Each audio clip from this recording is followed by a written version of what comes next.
जैसा कि आपको पता है कि हम ये एपिसोड बना रहे हैं सेल्फ हीलिंग के ऊपर। पहले कुछ वीडियो सेल्फ हीलिंग की इंट्रोडक्शन की बनानी ज़रूरी हैं ताकि आपके दिमाग में कॉन्सेप्ट क्लियर हो सके। अगर मैं सीधा ही कोई मेडिटेशन कराना शुरू कर दूंगा या कोई डालना शुरू कर दूंगा तो मेंटल क्लियरिटी ना होने की वजह से आप उसको कंटिन्यू नहीं करेंगे। मतलब जब भी हम कोई काम करते हैं तो एक वाई क्लियर होना ज़रूरी है, हमारे पास एक जेन्युइन वजह होनी ज़रूरी है। जब वजह नहीं होगी तो हम उस काम को करेंगे नहीं। तो मेडिटेशन सेशंस भी मैं आपको हर रोज़ दूंगा, लेकिन उससे पहले ये सब कुछ क्यों करना है, ये मेहनत क्यों करनी है, इस चीज़ को समझना ज़रूरी है। तो जैसे कल हमने डिस्कस किया था कि सेल्फ हीलिंग क्यों करनी ज़रूरी है, उससे पहले हमने डिस्कस किया था कि किसे करनी चाहिए, कल हमने किया था कि क्यों करनी है। आज हम उससे नेक्स्ट स्टेप पर बढ़ते हैं। हमें पता चल गया कि हाँ किसे करनी चाहिए और क्यों करनी है। अब आज का जो जवाब है वो कैसे करनी है। कैसे करने का मतलब ये नहीं है कि मैं यहाँ कोई आपको विधि बताऊँगा कि कोई एक पर्टिकुलर मेथड है और कोई विधि है बंदी बंधाई या लिखी लिखाई कहीं पर लिखा हुआ है कि ऐसे ऐसे करो तो ऐसे हो जाएगा। नहीं, एक रोड मैप दिया हुआ है हमारे शास्त्रों में, रोड मैप दिया हुआ है योग के शास्त्रों में, उपनिषद में, तंत्र ग्रंथ में रोड मैप दिया हुआ है। लेकिन उससे जाना कैसे है। जैसे दिल्ली से मुंबई अगर जाना है आपको तो एक रोड मैप आपके पास है, लेकिन किस प्रकार आपको जाना है, गाड़ी से जाना, बाइक से जाना, ट्रेन से जाना, प्लेन से जाना, पैदल जाना, वो पहले तो उस रोड मैप को समझना पड़ेगा हमें। जर्नी कैसे करनी है वो बाद की बात है। तो आज हम डिस्कस करेंगे उस रोड मैप के बारे में कि जो सेल्फ हीलिंग यानी आत्म साधना का जो खुद के उपचार करने का जो रोड मैप है वो किस प्रकार से चलता है। इस बारे में अलग अलग लोगों के ओपिनियन अलग हो सकते हैं, लेकिन मैं जो यहाँ पर आपके साथ एक्सपीरियंस शेयर कर रहा हूँ, मैं खुद का एक्सपीरियंस शेयर कर रहा हूँ। ये जो मैं बातें आपको बता रहा हूँ ये कोई बड़ी पढ़ाई सीखी सिखाई बात नहीं है, ना ही ये कहीं मैंने कोई स्क्रिप्ट लिख रखी है या कोई मैंने नोट्स बना रखे हैं जो मैं आपको बताऊँ। ये मैं अपने जीवन का अनुभव आप सबके साथ शेयर कर रहा हूँ ताकि उसका फ़ायदा आपको मिल सके। तो जो रोड मैप है जो मैंने समझा है उसको आप इस हिसाब से समझिए कि जो पहला डेस्टिनेशन है वो है समाज। समाज जो है वो पहला डेस्टिनेशन है। समाज के बाद आती है आपकी फैमिली, और फैमिली के बाद जो नेक्स्ट स्टेप है वो आपकी बॉडी है। बॉडी के बाद आपका जो नेक्स्ट स्टेप है वो आपका प्राण है। प्राण के बाद आपका मन है। उसके बाद आपकी बुद्धि है और आपकी आत्मा है। आपका रियल सेल्फ जो है वो आपकी आत्मा ही है। ठीक है, आपका रियल सेल्फ जो है वो आत्मा ही है, यानी जो आप हैं वो आपकी आत्मा ही है, लेकिन इतनी सारी लेयर्स के बीच में भी वो दबा हुआ है।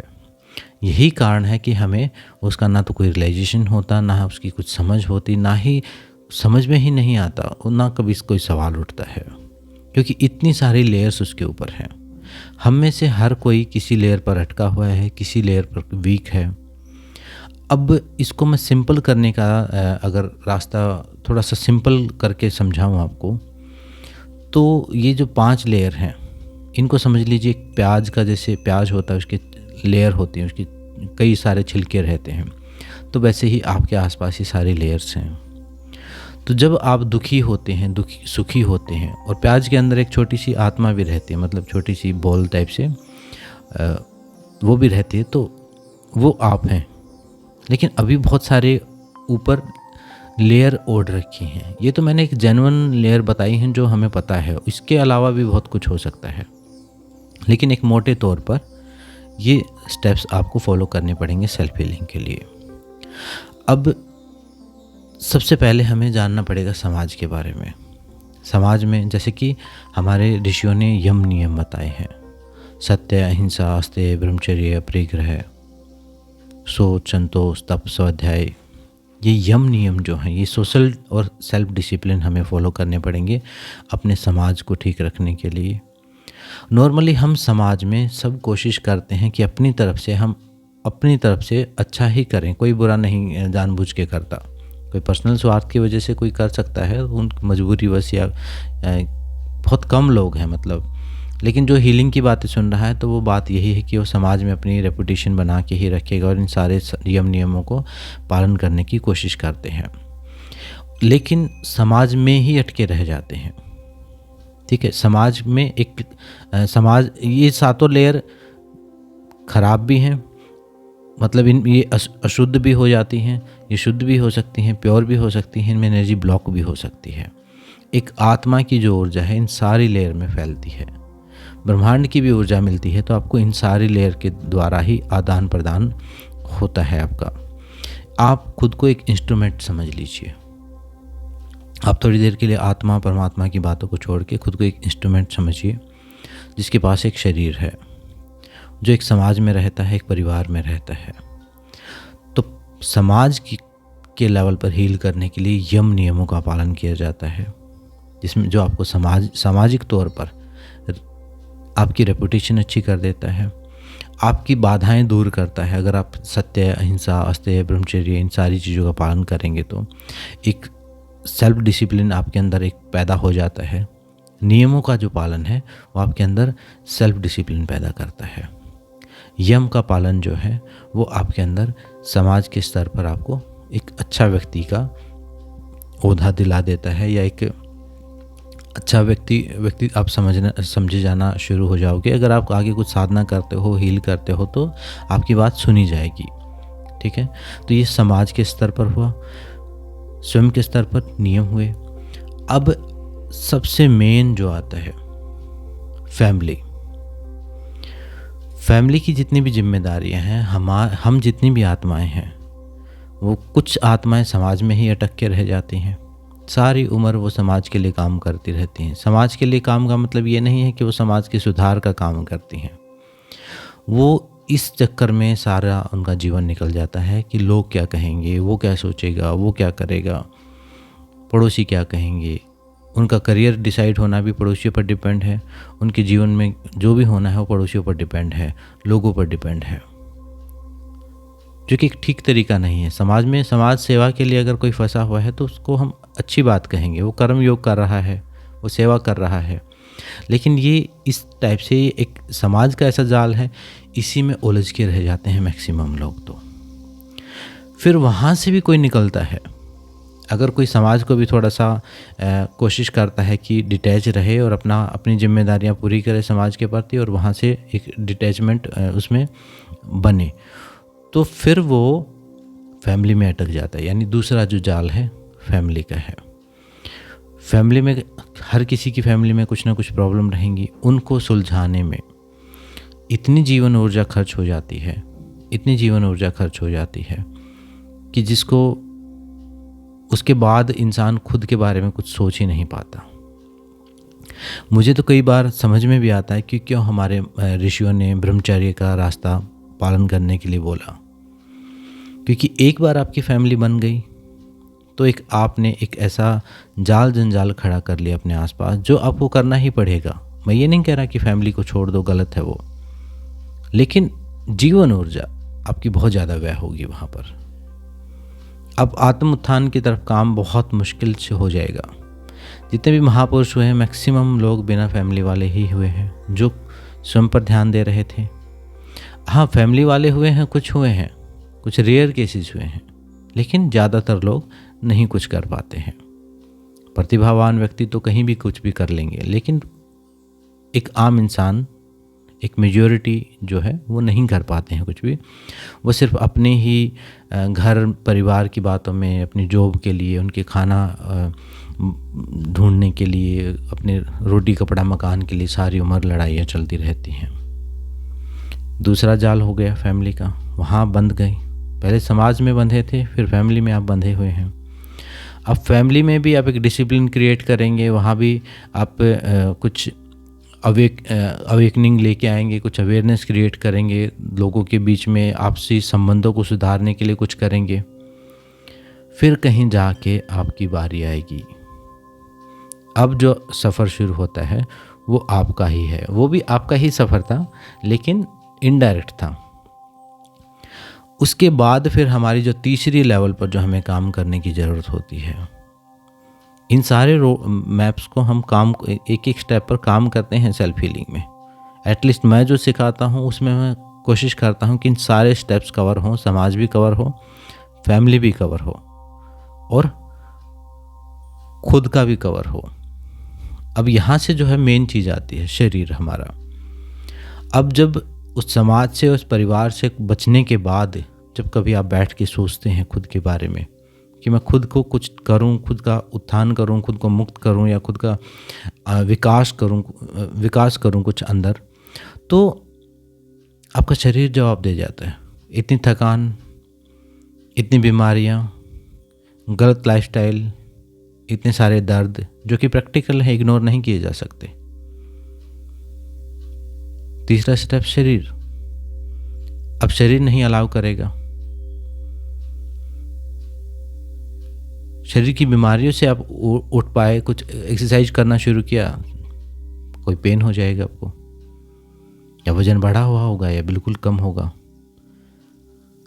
अब जब शरीर के ऊपर भी आप कंट्रोल कर लेंगे थोड़ा बहुत एक्सरसाइज करके या कुछ करके, अगर आप भगवान की दया से इस लेवल तक भी बचे हुए हैं कि आप शरीर से एक्सरसाइज भी हर रोज़ करते हैं, खान पान भी अपना ठीक रखते हैं और फैमिली और समाज के स्तर पर भी आपने खुद को ठीक ठाक रखा हुआ है, तो आप अपने आप को भाग्यवान समझें।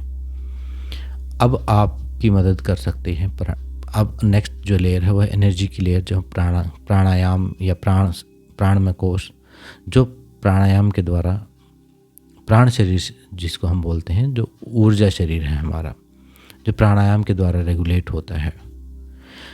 फिर कोई व्यक्ति, फिर एक हीलर प्राणायाम करता है। प्राणायाम से अपने नस नाड़ियों के ब्लॉकेज ठीक करता है, अपनी इंटरनल हेल्थ को ठीक करता है, अपनी ऊर्जा के स्तर को बढ़ाता है। और जब ऊर्जा और वाइब्रेशन लेवल हाई हो जाते हैं तो अब अपने वो मनोमय कोश में आता है, यानी मन के ऊपर काम करता है, अपने इमोशंस के ऊपर काम करता है, उनको समझता है, अपने राग द्वेष काम क्रोध को समझता है। उन सारी चीज़ों को समझ के एक एक चीज़ के उन चीज़ को हटा के दूर करता है। धीरे धीरे मन उसका शांत होना शुरू होता है, डिटैचमेंट प्रैक्टिस करता है, वैराग्य प्रैक्टिस करता है। वो हर चीज़ के पीछे का कारण जानता है। वो इस रास्ते पर चलने का पूरा सिस्टम हमारे शास्त्रों में दिया हुआ है, लेकिन उसके बारे में कोई बात करता ही नहीं, ना ही कोई उसको प्रॉपर एक तरीके से समझाता। मिक्सअप हो रखी हैं बहुत सारी चीज़ें। पुरानी चीज़ों को एक नए तरीके से समझाने की ज़रूरत है, एक नए दिमाग को, तभी वो समझ पाएंगे। या तो लोग इतनी आध्यात्मिकता की बातें करते हैं कि बस आत्मा और परमात्मा ब्रह्म में रहते हैं, या कुछ लोग सिर्फ शरीर की ही बात करते रहते हैं। वो शरीर पर, मॉडलिंग पर, एम्बिशियस लाइफ पर, बड़े बिजनेस पर, इन सारी चीज़ों पर बात करते रहते हैं। तो जैसा मैंने कल की वीडियो में बताया था, हमें अगर अपने व्यू को ब्रॉड करना है, वाइड करना है, एक हर एंगल को देखना है और हर एंगल पर काम करना पड़ेगा, तब जाके हम आत्म साधना, सेल्फ हीलिंग का रास्ता या मुक्ति का रास्ता कहें हम, उस पर बढ़ पाएंगे। किसी भी एक रास्ते पर अटके तो ही अटक के रह जाएंगे।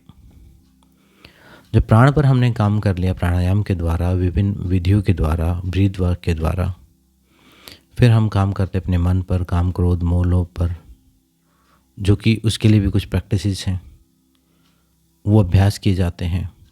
ग्रेटिट्यूड है, ऐसे कई सारी प्रैक्टिसेस हम सेल्फ हीलिंग में कराते हैं, जो आपके मनोमय कोश पर काम करती हैं, आपको शिकायत के भाव से निकालती हैं। अब दूसरों को बदलने की बजाय खुद को बदलने की तरफ आगे बढ़ते हैं। मन की शुद्धि के बाद आपकी आती है बुद्धि की शुद्धि। जो विचार उठ रहे हैं, आपके विचारों का जो भाव, जो ट्रैफिक चलता रहता है दिन रात, उस बुद्धि को एकाग्र किया जाए, ताकि आप केंद्रित किया जाए, ताकि जो सारी जीवन ऊर्जा आपकी इधर उधर अस्त व्यस्त है वो केंद्रित हो पाए। उस बुद्धि को सात्विक किया जाए। जब वो बुद्धि सात्विक होगी तो उसके हायर सेंटर्स एक्टिवेट होंगे, तब आपको कुछ ऐसी चीज़ें एक्सपीरियंस होना शुरू होंगी जो आउट ऑफ वर्ल्ड होंगी, इस 3D वर्ल्ड से अलग के डायमेंशंस की होंगी। वहाँ आप कनेक्ट हो पाएंगे, वहाँ से आप मदद ले पाएंगे, अपनी मदद कर पाएंगे, दूसरों की मदद कर पाएंगे। और इन सब के अंदर बैठा हुआ है एक सोल, एक आत्मा जो दृष्टा है, जो देख रहा है, जो इस सारे जीवन को एक्सपीरियंस कर रहा है। उसको भी जागृत करने के लिए कुछ अभ्यास हमारे शास्त्रों में बताए हैं, उन अभ्यास को भी हम करते हैं। तो ये एक रोड मैप मैंने बताया, इस रास्ते से हमें चलना पड़ेगा। कोई ऐसा नहीं कि कोई एक्सरसाइज करके ही सब ठीक हो जाएगा, कोई ऐसा भी नहीं है कि सिर्फ भक्ति करके ठीक हो जाएगा। भक्ति करते रहो, कोई प्रॉब्लम नहीं है, लेकिन यहाँ उम्र आपकी कम ही रहने वाली है। आप बाद में जाके मुक्त होने की सपने देखते रहिए, लेकिन यहाँ आप बीमार पड़े रहिए। मुझे नहीं लगता कि ये ठीक तरीका है, और मुझे ये भी ठीक नहीं लगता कि आप सिर्फ सीमेंट के जंगलों में घूमते रहो और अंदर से खोखले हो, खाली हो। तो हर एंगल पर हमें समझना पड़ेगा। तो असल में जो सेल्फ हीलिंग का रास्ता है वो इन सारे स्तर के ऊपर, ये जितने भी स्टेजेस मैंने बताए, इन सब के ऊपर काम करने का रास्ता है, और बहुत लंबा रास्ता है। कोई क्विक फिक्स नहीं है, कोई लाइफ हैक नहीं है ये। और जो हमारा सुख दुख हो रहा है, जो हमें अच्छा बुरा लग रहा है, जो क्रोध उठ रहा है, जो मोह उठ रहा है, जो राग उठ रहा है, वो इन सारी लेयर्स में से गुजर रहा है, इन्हीं सारी लेयर्स के थ्रू एक्सपीरियंस हो रहा है। हमें समझना होगा कि कौन सी लेयर हमारे ऊपर ज़्यादा हावी है, कहाँ एनर्जी ब्लॉक है, कौन सी चीज़ हमें आगे नहीं बढ़ने दे रही, उससे निकलना पड़ेगा उन सारे टूल्स का उपयोग करके। मैंने योग के भी सारे टूल्स बताए हैं सेल्फ हीलिंग में, अष्टांग योग भी बताया है, उसका प्रैक्टिकल अप्रोच भी उसकी बताई है, क्योंकि उन सारे टूल्स का उपयोग करना पड़ेगा हमें, तभी हम निकल पाएंगे, तभी हम खुद को हील कर पाएंगे सही मायने में। अब ये तो मैंने रोड मैप बताया। अब आपके मन में सवाल ये उठेगा कि इतनी चीज़ें हमें जाननी नहीं, हमें तो बस ये बीमारी ठीक हो जाए। अगर आपकी ये बीमारी ठीक हो भी जाए, जो भी, अगर आपको कोई एक बीमारी है, फिजिकल हो, मेंटल हो, तो वो दूसरे रूप में आएगी, फिर वो सफरिंग ख़त्म नहीं होने वाली, वो एंडलेस है। एक बीमारी ठीक हुई दूसरे रूप में निकलेगी, शरीर से ठीक हुई मन में निकलेगी, मन से ठीक हुई शरीर में निकलेगी। ऐसे करके उपचार नहीं हो पाएगा जब तक उपचार आत्मा का ना हुआ। अगर आपने बहुत डीप लेवल पर काम नहीं किया तो वो चीज़ से मुक्त नहीं हो पाएंगे हम। जो हमारे दर्द हैं, हमारे पेन हैं, हमारे ट्रॉमा हैं, हमारी सफरिंग्स हैं, जो एनर्जी ब्लॉक्स हैं, वो शरीर में स्टोर होते हैं। शरीर में कहाँ, ऑरा में स्टोर हो जाते हैं, और उसका रिफ्लेक्शन सीधा शरीर में पड़ता है। आप महसूस करें कभी कि कभी आप दुखी होते हैं तो कैसा महसूस होता है। उसका एक फिजिकल रिस्पॉन्स रहता है, दुख का। सुख का भी एक फिजिकल रिस्पॉन्स रहता है। जब आप दुखी होते हैं सिकुड़ जाते हैं, सिकुड़ के रोते हैं। खुश होते हैं आप फैल जाते हैं। प्राउड फील करते हैं आपकी कमर सीधी हो जाती है, चेस्ट बाहर हो जाती है। हर इमोशन का एक फिजिकल रिस्पॉन्स है। उस फिजिकल रिस्पॉन्स को ठीक करने के लिए हम सेल्फ हीलिंग में प्रैक्टिसेस करते हैं, कुछ फिजिकल प्रैक्टिसेस करते हैं, कुछ आसनों की प्रैक्टिस करते हैं, कुछ होल्डिंग प्रैक्टिस करते हैं, कुछ सूक्ष्म व्यायाम की प्रैक्टिस की जाती है। प्राणिक हीलिंग में भी सूक्ष्म व्यायाम का अभ्यास करवाया जाता है नस नाड़ियों को खोलने के लिए। उनको पता है जब तक ये माध्यम ठीक नहीं होगा, कि शरीर ठीक नहीं होगा, तो आत्मा भी ठीक नहीं हो पाएगी।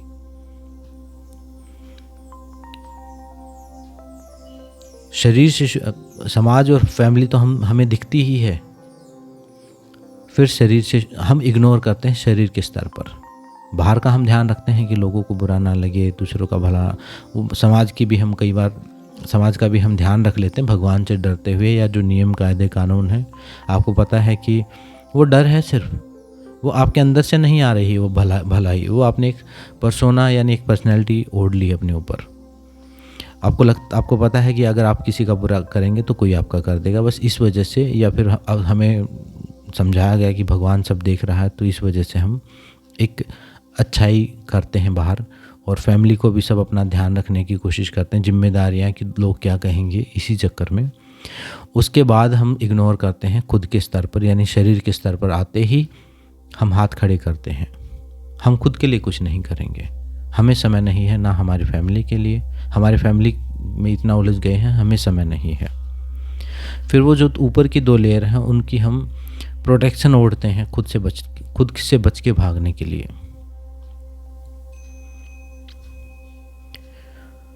शरीर के स्तर पर अगर कोई काम करता है तो धीरे धीरे उसको इंटरनल चीज़ों का भी पता चलना शुरू हो जाता है, और योग जो है एक सिस्टमेटिक मेथड है सेल्फ हीलिंग का।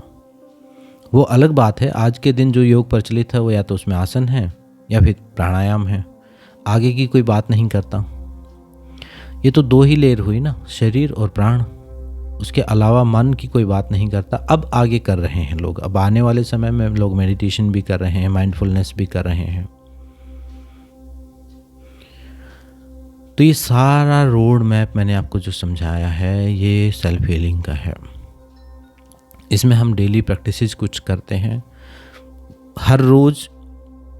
मान लीजिए आप सीख भी लेते हैं सेल्फ हीलिंग, और जिन्होंने सीखा है उनको पता है ऑलमोस्ट 1 से 1.5 घंटा हर रोज़ खुद को देना होता है।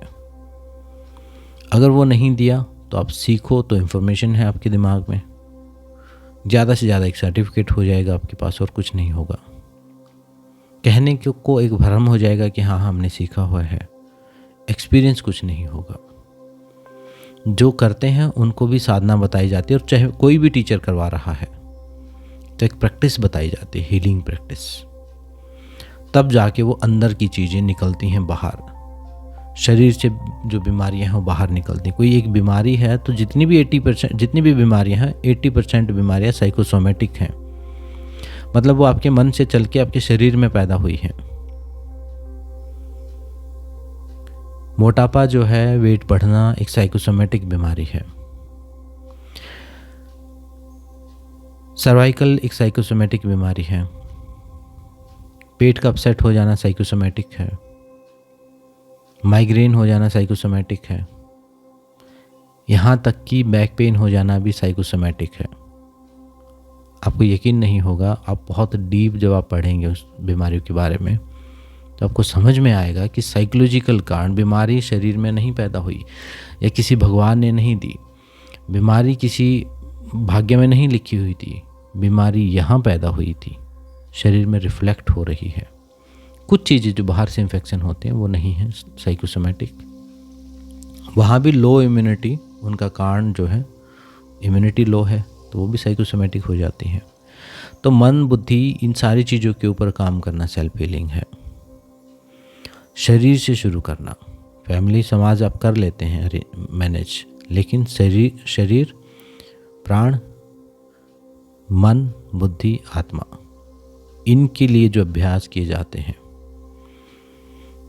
तो वो सेल्फ हीलिंग कहलाता है। वो सारा कोर्स जो है, कंटेंट जो है, वो सेल्फ हीलिंग है। पहले लेवल में हम खुद पर ही काम करते हैं। इमरजेंसी में हम दूसरों की मदद कर सकते हैं ऊर्जा के द्वारा, कई सारी चीज़ों के द्वारा, लेकिन पहले लेवल में हम खुद पर काम करते हैं। दूसरे लेवल में हम दूसरों की मदद करना शुरू करते हैं। कुछ टूल्स मैं ऐसे देता हूँ जिसमें आप दूसरों को हील कर सकते हैं इमरजेंसी में, कहीं कोई ज़रूरत पड़े तो। और तीसरे में हम सीखते हैं ऑलमोस्ट सारी चीज़ें दूसरों के लिए हैं, खुद के लेवल को हाई करने के लिए और दूसरों को ठीक करने के लिए, ताकि दूसरों की मदद कर सको। और ये मदद ऐसी नहीं है, हीलिंग में मेरे पास तो कॉल आते रहते हैं, तो लोग कहते हैं कि हमें इस चीज़ की हीलिंग करानी है, हमें इस चीज़ की हीलिंग करानी है। पहले मैं भी करता था हीलिंग, कि प्रोफेशनल जैसे हीलिंग करते हैं। मुझे वो रास्ता थोड़ा गलत लगता है। मुझे लगता है कि अगर मैं एक बार हील कर देता हूँ तो फिर बीमार पड़ता है, फिर हील करते रहो, फिर बीमार पड़ेगा। तो मेरा इंटरेस्ट है जड़ को काटने में। कोई टेम्परेरी एकदम से कोई इमरजेंसी हो जाए तो हीलिंग मैं कर देता हूँ, लेकिन कोई मेरे ऊपर डिपेंड हो जाए वो मुझे पसंद नहीं। मेरे लिए हालांकि अच्छा ही है, लेकिन मुझे नहीं पसंद। मैं नहीं चाहता कि कुछ ही लोगों के बीच में मैं सारी उम्र फंसा रहूं। जैसे मेरे मास्टर ने किया कि मास्टर बनाया मुझे, तो मैं भी चाहता हूं एक सही जो गुरु है वो गुरु ही बनाता है, वो चेली चेलियाँ शिष्य नहीं बनाता। तो मेरा भी यही कॉन्सेप्ट है। तो मैं भी जब सिखाता हूँ तो सब कुछ सिखा देता हूँ। फिर मैं थर्ड लेवल में हम खुद की वाइब्रेशन को हाई करते हैं, हायर एनर्जीज के साथ कनेक्ट होते हैं और ज़्यादातर दूसरे लोगों को मदद करने के लिए, जैसे हमारी मदद हुई है वैसे ही दूसरों की मदद करने के लिए हम सीखते हैं। कई सारे एडवांस टेक्निक हैं, ये सुपर एडवांस लेवल है। इन सारे लेयर्स के ऊपर जब हम काम करते हैं, सातों चक्रों पर काम करते हैं, पंचकोश पर काम करते हैं, 3 शरीर के ऊपर काम करते हैं, तब जाके एक हीलिंग प्रोसेस कंप्लीट होता है। सिर्फ ऊर्जा भेज देने से सब कुछ नहीं होता। ऊर्जा तो हमारी एक माँ की तरह है, एक स्पोर्ट है। हमारे पास एक एनर्जी है, एक हमारे शरीर में हमारे लिए भला है, उससे हमें कनेक्शन बनाना आता है, वो अच्छी बात है। लेकिन असली जो हीलिंग का प्रोसेस है वो इस रोड मैप के थ्रू जाएगा, तब जाके इंसान हील होता है, तब जाके वो दुखों से मुक्त होगा, तब वो कीचड़ में कमल बनने वाला जो कॉन्सेप्ट है, या कहें रियल मायने में वो योगी होता है। तब जाके रियल मायने में कोई योगी होता है, तब कोई असली साधक कहलाता है। और ये रास्ता कोई ऐसे आंख बंद करके खुशी खुशी होने वाला नहीं है। इसमें भी उतार चढ़ाव, दुख तकलीफ, कभी आप प्रैक्टिस करेंगे, कभी छोड़ देंगे, फिर टूटेंगे, फिर जुड़ेंगे, फिर टूटेंगे, फिर जुड़ेंगे। जैसे कि मैंने बताया था, जैसे ही आप साधना शुरू करते हो तो आपके जीवन में उतार चढ़ाव शुरू हो जाते हैं। लेकिन उतार चढ़ाव वैसे नहीं हैं पहले वाले, अज्ञानता वाले नहीं हैं। अब वो उतार चढ़ाव और दुख दर्द वो वैसे हैं जैसे सोना आग में तपता है सोना बनने के लिए, तो वो वाले उतार चढ़ाव हैं। हर कुछ चीज़ से आप कुछ लर्न करोगे, हर चीज़ आपके दिमाग में क्लैरिटी लेके आएगा और धीरे धीरे आपको मेंटल क्लैरिटी की स्टेज तक पहुंचाएगी हर चीज़। तो ये सारी चीज़ें आज हमने जाना कि एक रोड मैप है, ऐसे नहीं कि एक रास्ता है। ऐसे नहीं कि कभी भी कुछ भी कर लिया, कभी नहीं कर लिया, उसका कुछ रिजल्ट नहीं होगा। हालांकि हाथ पैर हिलाओगे तो भी एक रिजल्ट तो होगा उसका, हर कर्म का, हर एक्शन का एक रिएक्शन है, लेकिन स्टेप बाय स्टेप नहीं चल पाओगे। तो इस रास्ते से अपने आप ऊपर काम करना शुरू करें। और ज़्यादातर आप शरीर के स्तर पर ही अटके हुए हैं। मैं मैक्सिमम लोगों से मिलता हूं तो वो शरीर के स्तर पर ही अटक जाते हैं। जो हमारे योगासन बने हुए हैं योग में, वो आसनों को होल्डिंग करना, कितनी बेचैनी होती है जब आप आसन होल्ड करते हैं। एक सिंपल सा भी आसन होल्ड करते हुए कितना मुश्किल होता है। क्यों मुश्किल होता है? वो आसन की वजह से मुश्किल नहीं होता, आपके अंदर ब्लॉक एनर्जी है वो उसकी वजह से मुश्किल होता है। उसकी वजह से आपके अंदर स्थिरता नहीं आ पाती, उसकी वजह से आप रुक नहीं पाते एक पोजीशन में। और योग को पता है कि अगर ये पोजीशन हुई तो इसकी स्टेट ऑफ माइंड भी चेंज हो जाएगी। धीरे धीरे आसनों में स्थिरता आती है, वैसे वैसे आपके अंदर भी स्थिरता आनी शुरू हो जाती है, क्योंकि अंदर और बाहर जुड़े हुए हैं। मन में गुस्सा है तो शरीर में भी रिफ्लेक्ट होता है वो। तो जब शरीर स्थिर होगा तो मन भी स्थिर होना शुरू हो जाएगा, बुद्धि भी स्थिर होगी। तो ये सारे अभ्यास सेल्फ हीलिंग में हम प्रैक्टिस करते हैं। एक टाइप की स्पिरिचुअल प्रैक्टिस है ये, खुद से खुद तक पहुंचने की यात्रा है, जो मैंने समझी है, जो बहुत सारे मास्टर्स प्रैक्टिस करते हैं, बहुत सारे वर्ल्ड लेवल पर बहुत सारे स्टूडेंट प्रैक्टिस करते हैं। ये सारे प्रैक्टिस निकली सनातन धर्म से हैं, क्योंकि सनातन धर्म सबसे पुराना है, सबसे ज़्यादा विधियाँ इसमें दी गई हैं। निकली सनातन धर्म से हैं, लेकिन कहीं कोई विधि कहीं जाके पनपी है, कोई विधि कहीं जाके थोड़ा सा उसको सिस्टम मिला है। बीच में तो चीज़ें लुप्त हो गई थी, तो अब धीरे धीरे करके सारी चीज़ें वापस आ रही हैं, सारी विधियाँ वापस आ रही हैं। और अब इंटरनेट होने की वजह से, मल्टीमीडिया की वजह से, सोशल नेटवर्क की वजह से अब चीज़ें सब तक फैल रही हैं। तो वही काम मैं कर रहा हूँ। अगर आपको थोड़ा सा भी समझ में आ रहा है मैं क्या बोल रहा हूँ, कुछ चीज़ें पल्ले पड़ रही हैं, तो आप कमेंट करके बता दीजिएगा, और नहीं समझ में आ रहा तो भी कमेंट करके बता दीजिएगा। इन चीज़ों को और सिंपल में करने की कोशिश करूँगा। पहले कुछ दिन हम इंट्रोडक्शन कर लेंगे ऐसे ही, शायद कल का और इंट्रोडक्शन का ऐसा ही बनाऊँगा मैं। उसके बाद फिर आपको हर रोज़ का एक मेडिटेशन का मैं एक छोटा सा अभ्यास हर रोज़ दूंगा कि अब इस प्रकार करें। जो फिजिकल अभ्यास होंगे वो आप अपने हिसाब से कर सकते हैं। मेरा पर्पज़ ये है कि हर व्यक्ति खुद से खुद तक बढ़ना शुरू हो, गिरता हुआ, उठता हुआ, छोटे कदम हो, बड़े कदम हो, जैसे भी हो, शुरू तो करे कम से कम। एक बार एक डोरी पकड़ में आ गई तो उसको पकड़ के व्यक्ति एक धागा पकड़ेगा, फिर एक रस्सी आएगी, फिर पूरा ही एक रोड समझ में आ जाएगा कि कहाँ कहाँ पहुँचना है। तो एक जागरूकता लेके आएँ, अपने जीवन को रोबोटिक लाइफ से थोड़ा बाहर निकलें, खुद को जगाना शुरू करें, सोल अवेकनिंग पर काम करें। और इससे खुशी बढ़ने ही वाली, इससे अबंडेंस बढ़ने वाला है, समृद्धि बढ़ने वाली। इससे आपके कोई बिजनेस में नुकसान नहीं होगा, ना ही इससे कोई आप घर छोड़ के सन्यासी हो जाओगे। पहले से ज़्यादा अच्छे तरीके से जीना शुरू कर दोगे हर चीज़ को। तो आज की वीडियो में इतना ही, मिलते हैं नेक्स्ट वीडियो में। सबका धन्यवाद, सबको नमस्ते।